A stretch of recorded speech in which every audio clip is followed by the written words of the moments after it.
আজকে touch sensor সম্পর্কে আলোচনা করব।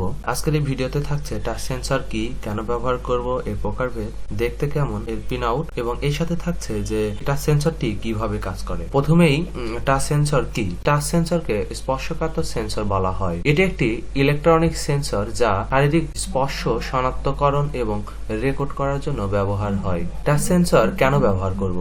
এটি বিভিন্ন শিল্প কারখানাগুলিতে ব্যবহৃত হয়, যেমন আলো চালু বন্ধ করার জন্য সুইচ হিসেবে, এয়ার কন্ডিশনার রিমোট কন্ট্রোল হিসেবে, দরজা খোলা বন্ধ অপারেশন, লিফট এবং রোবোটিক, স্মার্টফোন বিভিন্ন ধরনের ডিভাইসে বর্তমানে টাচ সেন্সর ব্যবহার হয়ে আসছে। তাই টাচ সেন্সর ব্যবহারে আমাদের জীবন অনেক সুন্দর ও সহজ হয়ে এসেছে। এবার জানি যে টাচ সেন্সরটির প্রকারভেদ।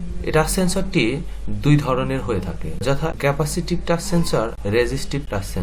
তো প্রথমেই দেখি যে টাচ সেন্সর দেখতে কেমন। তো প্রথমেই ক্যাপাসিটিভ টাচ সেন্সরটি দেখি। এটি হচ্ছে একটি capacitive touch sensor. Capacitive touch সেন্সরের পিন আউট দেখব। প্রথমটি হচ্ছে গ্রাউন্ড ভিসিসি, শেষেরটা হচ্ছে সিগন্যাল। এরপরেই দেখব রেজিস্টিভ টাচ সেন্সর। এটি হচ্ছে একটি রেজিস্টিভ টাচ সেন্সর। এর পিন আউট হচ্ছে এখানে 5 ফিমেল কানেক্টিং ওয়্যার আছে। টাচ সেন্সর যেভাবে কাজ করে সেটি হচ্ছে যে যখন আমাদের হাতের আঙ্গুলের উপরের লেয়ার স্পর্শ করে তখন অন্য লেয়ারগুলোর মধ্যে চার্জ আদান প্রদান শুরু হয়। চার্জের আদান প্রদান প্রক্রিয়া ও এদের মধ্যে সমতা বজায় রাখার জন্য অন্য একটি চার্জযুক্ত মাধ্যমের প্রয়োজন। এজন্য এক্ষেত্রে সেই তৃতীয় মাধ্যমটি হচ্ছে আমাদের হাতের আঙ্গুল। আমরা যে চার্জ আদান প্রদানের কথা বলছি সেগুলো মূলত গ্রিক প্যাটার্নে সাজ্জিত ইলেকট্রনিক্স ফিল্ডের মধ্য দিয়ে চলাচল করে। আঙ্গুল বহন করে অগণতিক ধনাত্মক ও ঋণাত্মক চার্জ। এই চার্জের উৎস আবার রক্তে বিদ্যমান নানা ধরনের রাসায়নিক আয়ন, যেমন সোডিয়াম, ক্লোরিন, পটাশিয়াম ইত্যাদি থেকে। এ ধরনের এখন ধরা যাক স্কিনের ওপর লেয়ার ধনাত্মক চার্জ পরিচালিত। যখন আঙ্গুলের ওই লেয়ার স্পর্শ করে তখন লেয়ার ধনাত্মক চার্জ আঙ্গুলের ঋণাত্মক চার্জকে বেশি পরিমাণ আকর্ষণ করে ও ধনাত্মক চার্জকে দূরে ঠেলে দেয়। তার মানে আঙ্গুলের এই ঋণাত্মক চার্জের অধিক্য লেয়ার বিদ্যমান ধনাত্মক চার্জকে সমতা করে। এ অবস্থায় ব্যাটারির বেশি পরিমাণ ইলেকট্রন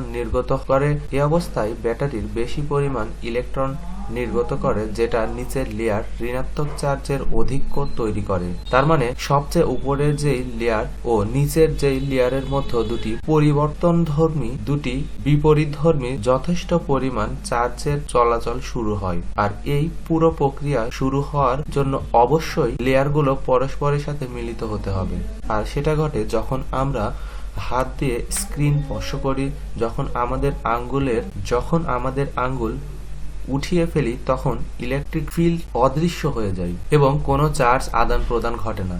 ঠিক এ কারণে আমরা কেউ আমাদের হাত মোজা পরে স্ক্রিন ব্যবহার করতে পারি না, কারণ এটা চার্জের প্রবাহ বাধাগ্রস্ত করে। আর সেন্সরের কাজ হচ্ছে কি পরিমাণ ইলেকট্রন গ্রিড প্যাটার্ন দিয়ে চলাচল করছে সেটার হিসাব রাখা। যখন স্বাভাবিকের চেয়ে বেশি পরিমাণ ইলেকট্রন গ্রিডের মধ্য দিয়ে চলতে থাকে তখন সেন্সর সেটাকে বুঝতে পারে এবং মোবাইলের প্রসেসরকে সংকেত পাঠায়। তো টাচ সেন্সর মূলত এভাবেই কাজ করে থাকে। আজকের এই ভিডিও এ পর্যন্তই। ধন্যবাদ সবাইকে।